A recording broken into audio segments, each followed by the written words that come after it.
அல்லி cent மல்லி மதுரை விட்டு கிளம்பி வரும் அந்த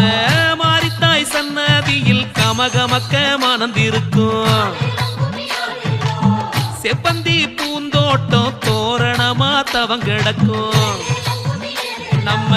நாரணன் தங்கை கோயில் நால்புறமும் அலங்கரிக்கும்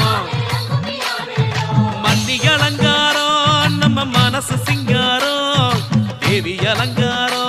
நம்ம மாறி ஒய்யாரம்